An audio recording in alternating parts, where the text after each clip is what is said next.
Olá, salve, salve! O Estação Cultura está no ar, chegando à tua TV ou dispositivo móvel pelo sinal digital da TVE e também pelo nosso site. No programa de hoje, temos artes visuais com uma matéria sobre a matéria, paisagem, exposição, oficina, mostra de Marília Bianchini na Galeria Mamute. Ainda recebemos a cantora e atriz Glau Barros, que participa do espetáculo Minas de Conceição Evaristo. Começamos com artes visuais. A Fundação Iberê Camargo exibe aqui em Porto Alegre a mostra Vivemos na Melhor Cidade da América do Sul. Nós fomos até o prédio projetado por Álvaro Siza para saber detalhes desta exposição. A mostra investiga o Rio de Janeiro enquanto paisagem cultural e política. Discute ainda temas como identidade nacional e tropicalismo. O projeto surge do desejo do Vitor Gorgulho e meu de pensar o Rio de Janeiro. Que cidade é essa que foi capital, deixou de ser, mas de alguma forma permanece como um grande emblema de uma suposta identidade nacional num país com culturas tão diversas, né? Mas essas ideias de tropicalidade, o corpo, o sexo, enfim, essa paisagem multicultural que o Rio representa, via os meios de comunicação social, acaba disseminando por todo o país uma ideia do que seria, né, esse Brasil. E um verso da canção Baby, de Caetano Veloso, Vivemos na Melhor Cidade da América do Sul, dá título à exposição, que comemora também os 50 anos do tropicalismo. A exposição também acaba nesse ano fazendo sentido por conta dos 50 anos do tropicalismo. Panis Circenses, Tropicalia, ou Panis Circenses do Caetano, é lançado há exatos 50 anos atrás. E é justamente um movimento que vai lidar com a cultura pop, vai flertar com os Estados Unidos. E a ideia era tentar pensar o quanto esse movimento, né, mudou o Brasil e como ele se atualiza, ou como ele pode ser visto com outros olhos e criticado. E ainda nesse momento específico, a exposição acho que também cumpre um papel importante no momento em que o Rio vem abaixo, né, economicamente. A cidade vai muito mal, o estado então nem se fala. Mas essa invasão recente da Rocinha acaba reatualizando a importância de se discutir esse painel político e cultural tão diversificado, tão dramático quanto o Rio. O Rio de Janeiro Cartão Postal e seu reverso é apresentado através de obras de 33 artistas. Como é que Hélio Oiticica retratou esse rio? Pois esse rio do Hélio Oiticica é um rio dos espaços públicos, né? Do espaço urbano como um espaço de ocupação, um espaço de lazer e de vida, né? É justamente no momento, nos anos 70, quando ele faz esse caminho de saída da instituição rumo às ruas, né?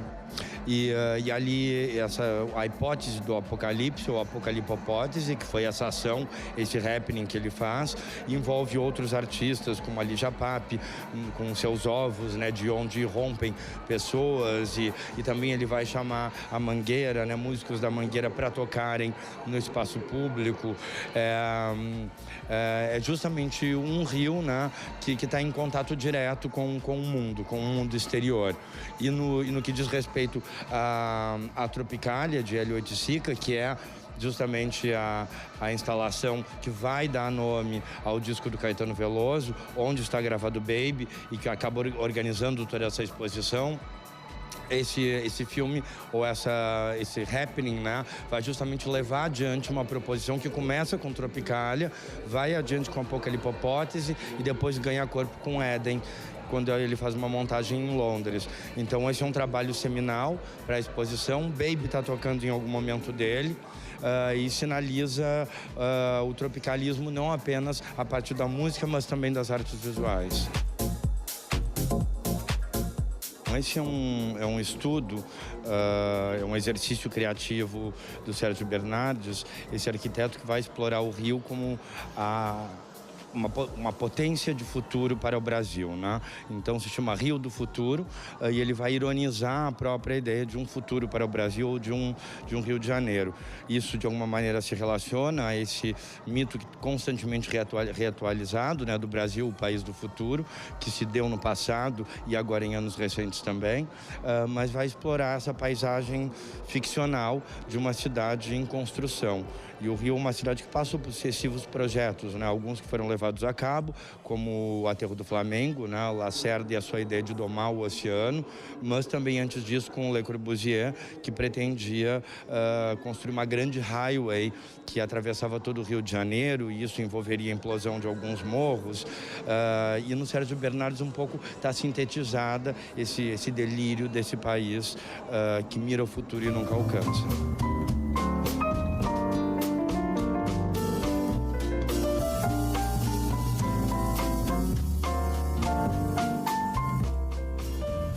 Dando abertura às atividades do mês da Consciência Negra na URGS, o espetáculo teatral Minas de Conceição Evaristo fará a apresentação única nesta quinta-feira no Centro Cultural CE Érico Veríssimo.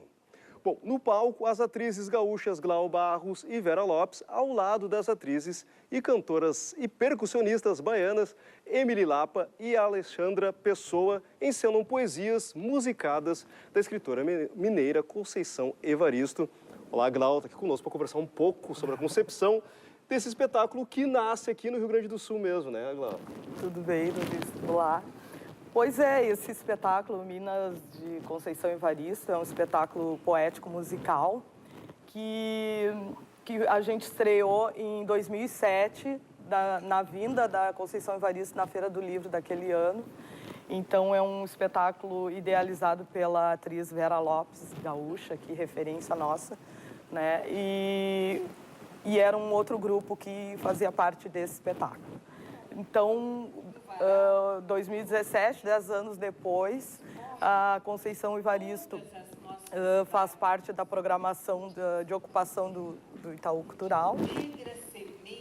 E então a gente remonta o espetáculo, né, lá na Bahia. Agora em maio a gente fomos eu e Gessé. Gessé é o diretor do espetáculo.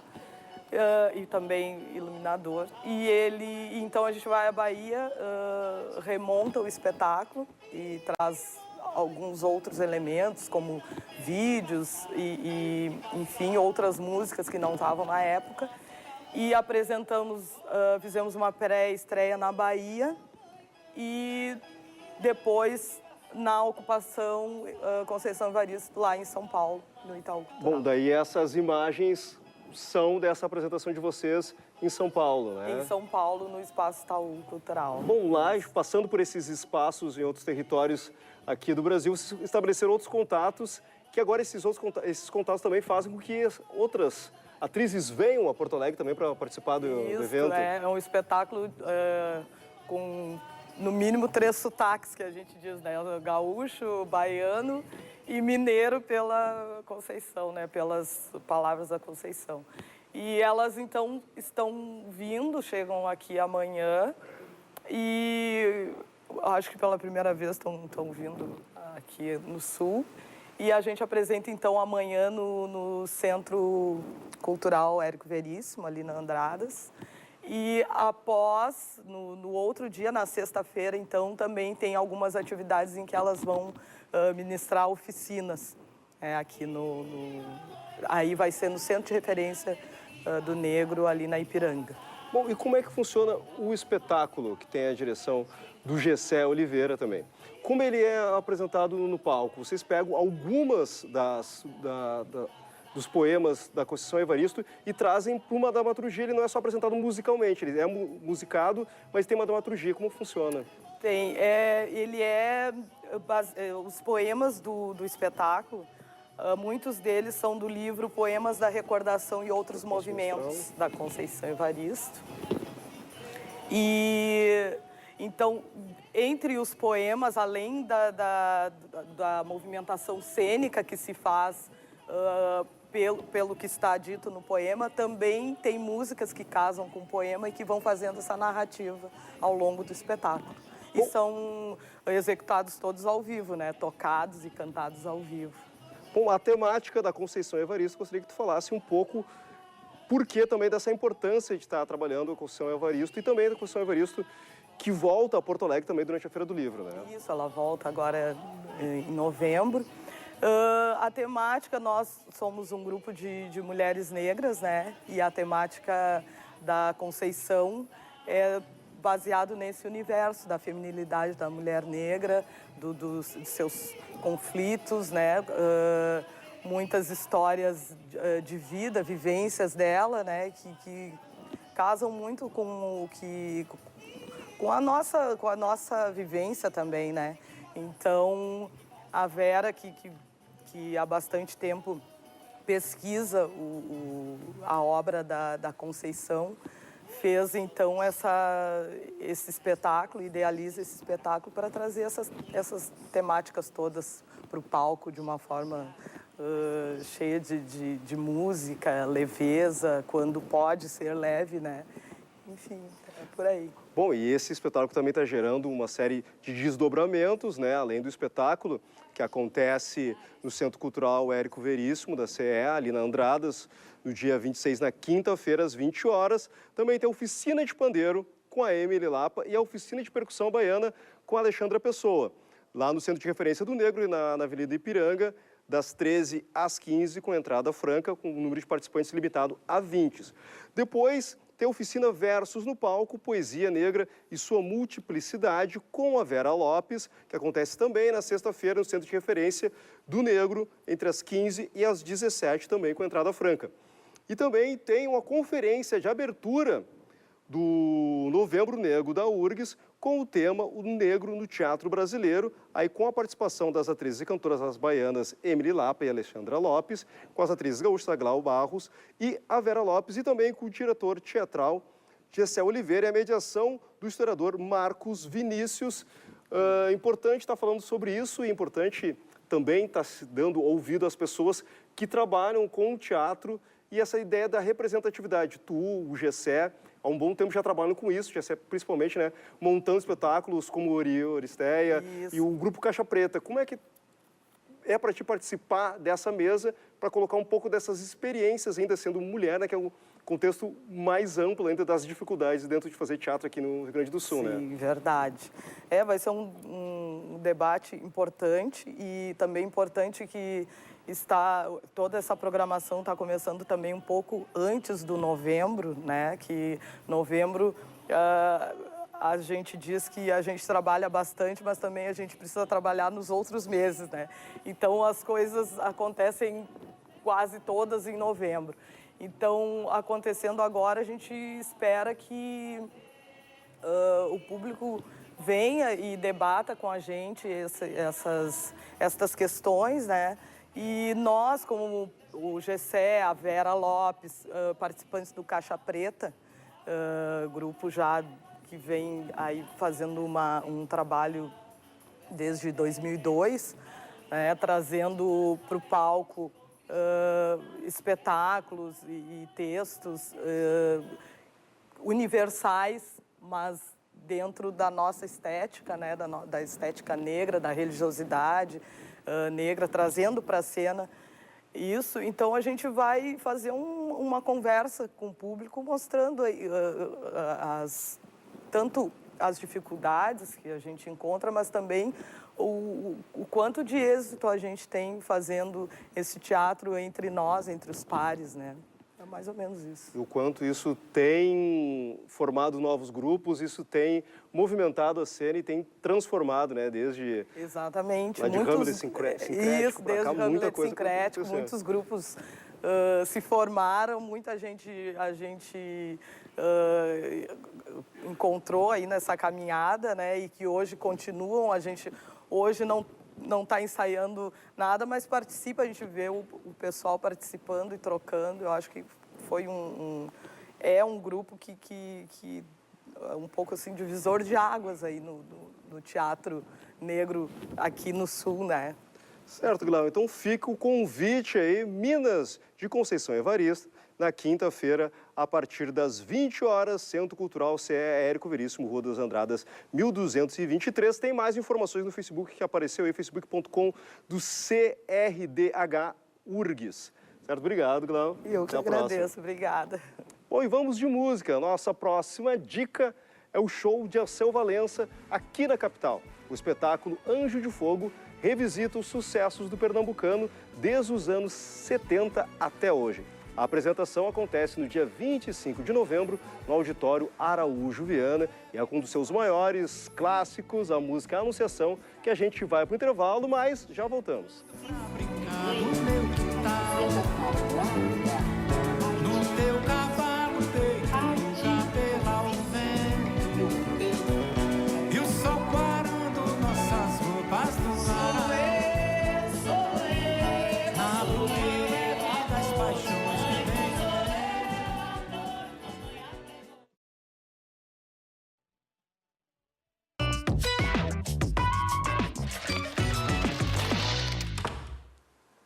De volta com Estação Cultura, e agora a gente confere a exposição oficina Matéria Paisagem de Marília Bianchini em cartaz na Galeria Mamute.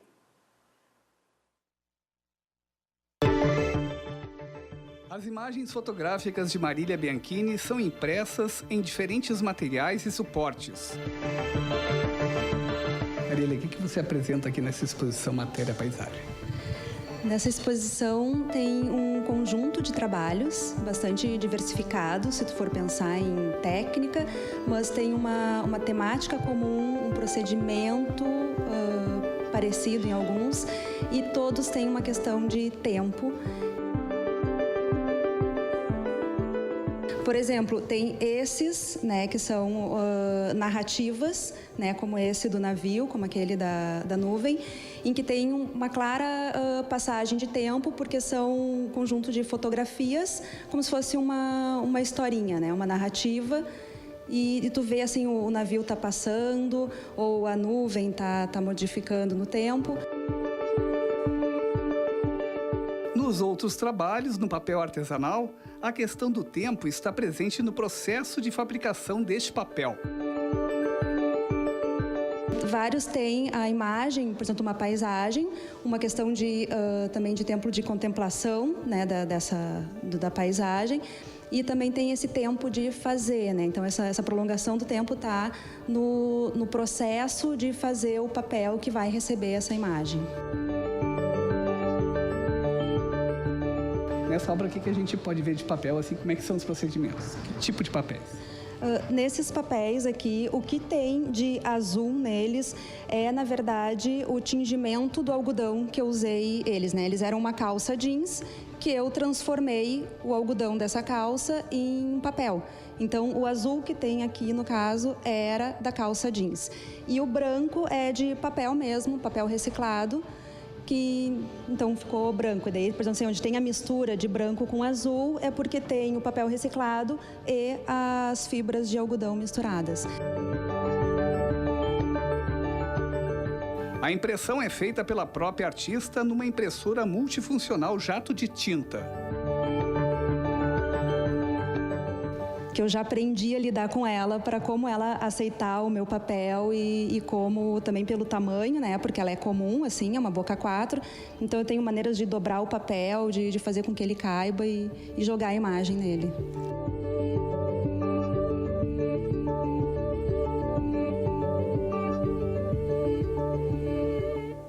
Das artes visuais para a música tem mais dica de show.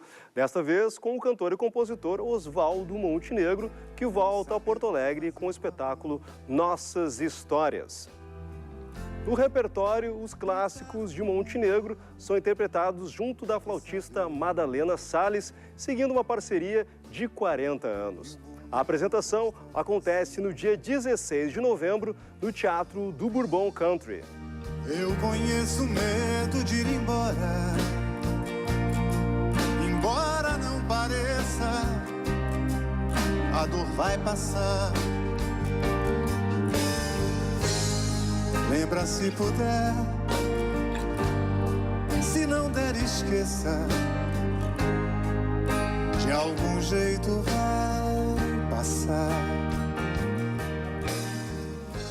Um projeto gaúcho vai levar aos palcos 2 peças do dramaturgo Henrik Ibsen para a discussão da realidade brasileira. O projeto da diretora Camila Bauer foi premiado por uma fundação europeia. Os ensaios começam no próximo mês e a ideia é estrear no ano que vem. Mais informações confere agora na matéria do repórter Nilton Silva. Eu converso agora com a diretora de teatro Camila Bauer, do grupo Projeto Gompa, que é uma das 5 vencedoras no mundo do prêmio da Fundação Ibsen para a encenação de um espetáculo teatral. Tudo bem, Camila? Como é que foi esse projeto? Então, é a ideia de trabalhar com a obra Casa de Bonecas, do Ibsen, né, mesclando alguns elementos do Um Inimigo do Povo, para falar um pouco sobre o que está acontecendo no Brasil hoje, assim, né? De que maneira? O que está acontecendo? O que te interessa falar? O que me interessa falar?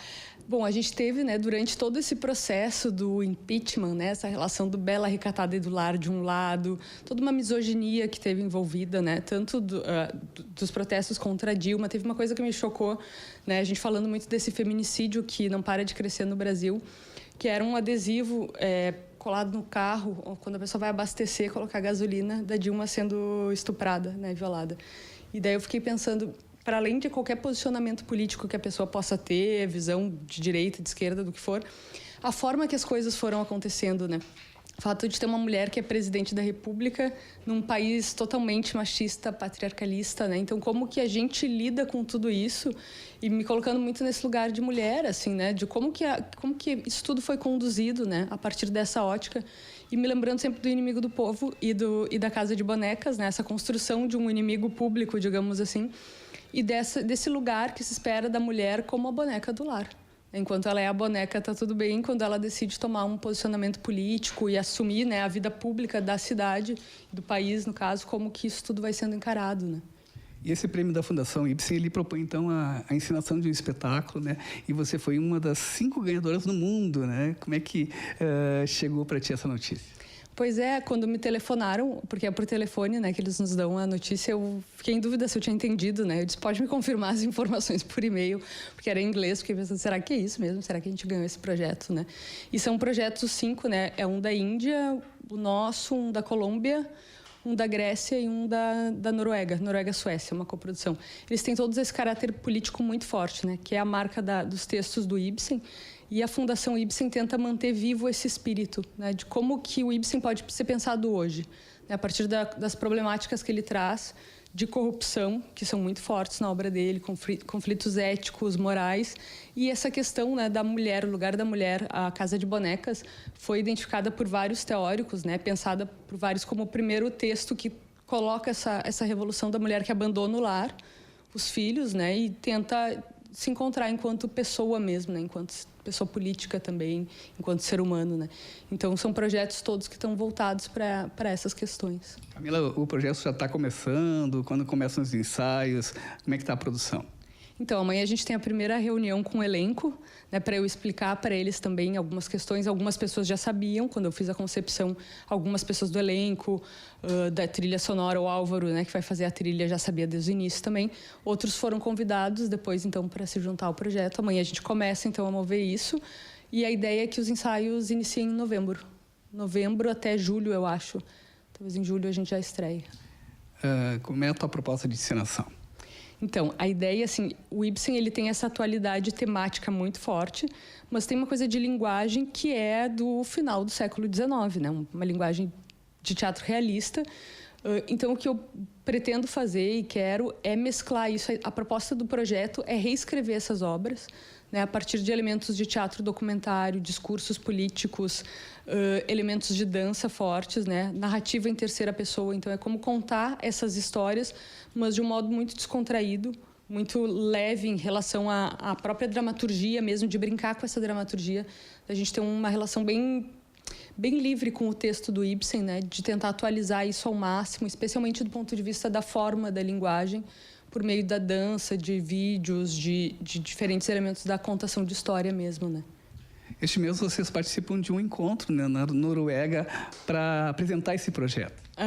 Eu vou semana que vem, vai eu e a Fabiane, que está fazendo a produção do projeto e dança no espetáculo também. E lá a gente apresenta, é uma conferência, né, que acontece a cada 2 anos. na Noruega. E daí a gente apresenta a concepção, a proposta e alguns elementos do que vão ser utilizados na encenação. Ela vai fazer uma participação com dança, né? Para a gente ter uma ideia de como que pode funcionar essa mescla, né? A Carlota vai fazer a coreografia. Então, de como a gente já vem trabalhando juntos, né? Eu e a Carlota, vários espetáculos, nessa busca, assim, por misturar teatro e dança, mas de um modo que a narrativa e a palavra não percam a força, né? Então, a ideia é apresentar lá na Noruega essa proposta. Legal, parabéns. Obrigada. E encerramos o Estação Cultura de hoje com mais uma dica. No dia 14 de novembro, tem mais um encontro de Ney Lisboa com a Salvani Big Band. O espetáculo traz o repertório de clássicos das grandes orquestras de jazz. A gente fica com um pouco desse encontro que estreou no ano passado. Tchau e até a próxima edição do Estação Cultura. Deep in the heart of me, so deep in my heart, you really part of me. I've got you under my skin. I tried so not to give in. I said to myself, this affair never will go so well. But why should I try to resist when, darling, I know so well I've got you under my skin. I'd sacrifice anything, come what might, for the sake of having you, in spite of a warm voice that comes at night and repeats in my ear. Don't you know, little fool, you never can win. Use your mentality, wake up to reality. But each time I do, just the thought of you makes me stop before I begin. 'Cause I've got you under my skin.